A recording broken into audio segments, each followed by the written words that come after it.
Hello, family. I hope everyone's having a wonderful day. So, I want to share an experience with me about 3 months ago. I want to say in October about being stopped for my first time by a police officer while driving. Ah, I'm going to try to be quick with this story because it's just thinking about the trauma of that. I still kind of go through some motions because I don't understand the whole process. It's not like that. But a lot of people first a lot of people think that in the United States, police just pulls you over and they vandalize you or they're trying to hurt you, they beat you or whatever. It's not like that in every city situation. A lot of this stuff happens in the urban cities, like bigger cities like Detroit, New York, Chicago, Los Angeles. It happens in certain areas and it doesn't happen to everybody. It's never happened to me in the United States, and I've been there for over 50 years. So it's never happened to me. So I want to say that the first time I got stopped by the police is in October. And how that happened was I and my husband decided that we wanted to move from Sango, and I wanted to move towards the island because I felt like I wanted to be more closer to the beach, more close to foreigners. A couple people that I connected to on Facebook, they live up in Leakey or Akija, and I wanted to make the connection. So I found a couple houses, and me and my husband were driving back and forth to be able to see it. Or should I say, I was driving because he doesn't know how to drive. So as I'm driving, I kind of get a feel of a couple of houses that I'm kind of honing in on which ones I want. And so we decided to bring a lawyer because I believe in Nigeria, you have to bring a lawyer if you're going to do the paperwork and all these different things. In the United States, you don't do that. You have an agent. You hire an agent. You go look at different houses, and if you decide to buy it, you have to go through a whole list of. You got to know what's wrong with the house. You have to do a homeowner's inspection. You got to do plumbing inspection, electric inspection, land inspection. You have to do a whole thing. If they're selling the house, now they can sell the house as is, and you can take on the responsibility of doing all that. But it's I guess it's not like that here. But anyway, so we decided to go and see this house and take our lawyer with us. So as I'm driving through Songo, and it's really rocky, and you have to look on your right, you have to look on your left because people are coming on the side of you and stuff, and people are running in front of you. It's just hectic. Anyway, so I'm focusing because I got to get to where we're going. So as I'm driving, the lawyer says, make this turn here. I know a quicker way to get there. And mind you, I've gone there like 2 or 3 times, so I kind of know how to get there. But he was like, no, go this way. We're going to do a quicker way.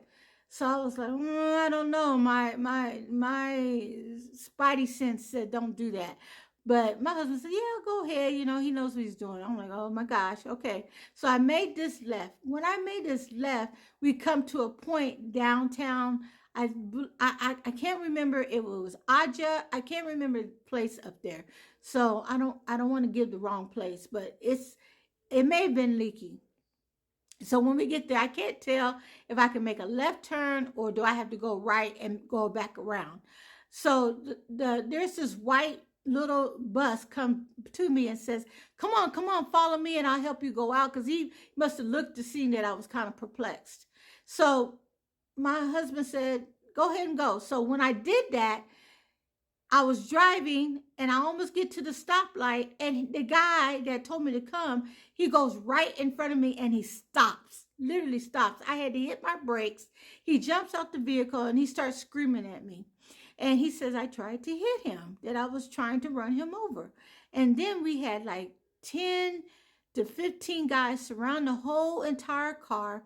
And then these police were around us and they were screaming and yelling. My husband's window was rolled down. They opened the door, pulled my husband out, opened the door to the back, pulled the attorney out. And then the police officer was on my left side and my window wasn't rolled down. He was yelling, you know, get out the car, get out the car. And I was like, no, I'm not getting out the car. And he was like, turn off the car and get out the car. And I said, no, I am not getting out the car.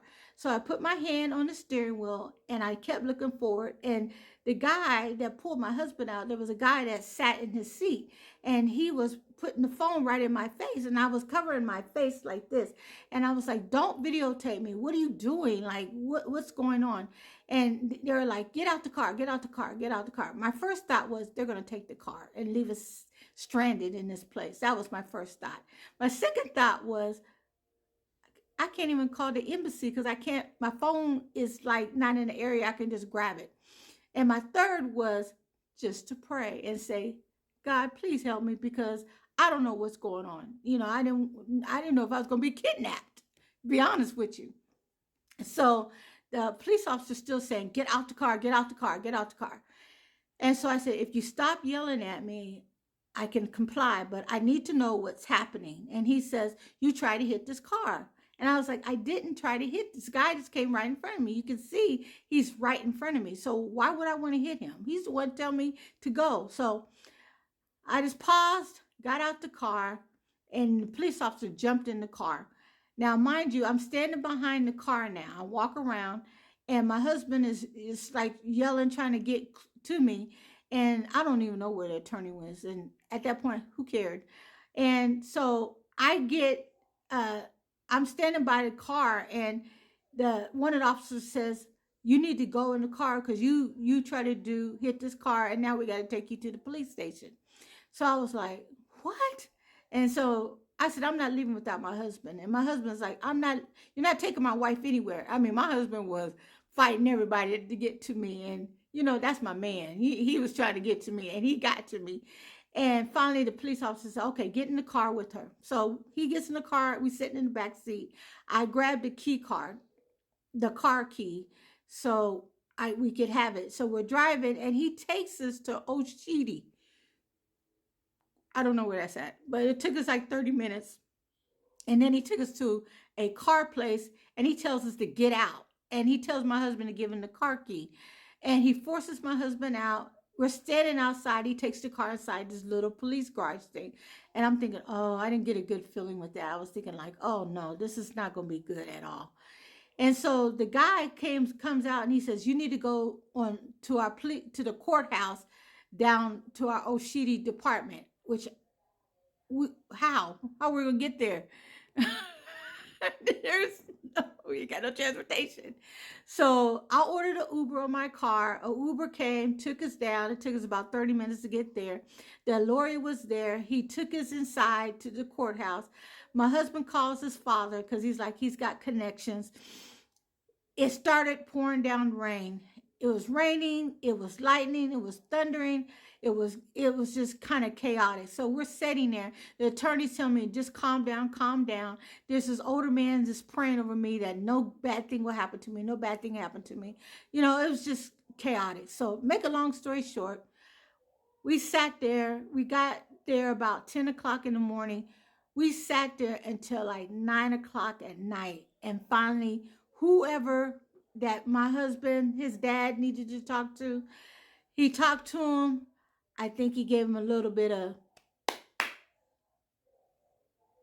narrow money, and he said we can go. Now, mind you, we need our car. We had to get an Uber. I had to order an Uber again. He takes us back to the place. Let me tell you, you talking about somebody praying? I was praying. We got there right before they was going to close the garage. We got there. The guy was surprised to see us. We got in. It was pouring down rain. The guy was like, took us to the car. I went to the car, started it up. I drove out there like I knew what I was doing because I was like, look, I'm getting out of here. I'm tired of y'all people. And then my husband jumps in. And his dad jumps in, and we drive off and take off. And by the time we got home, it was like 11 o'clock at night. We got back to Sango. Long story short, they probably thought they was going to get some money. But God, they didn't get that. They only got a little bit. So I just want to tell you that was my experience. My husband protected me, my father in law protected me, and most of all, God protected me.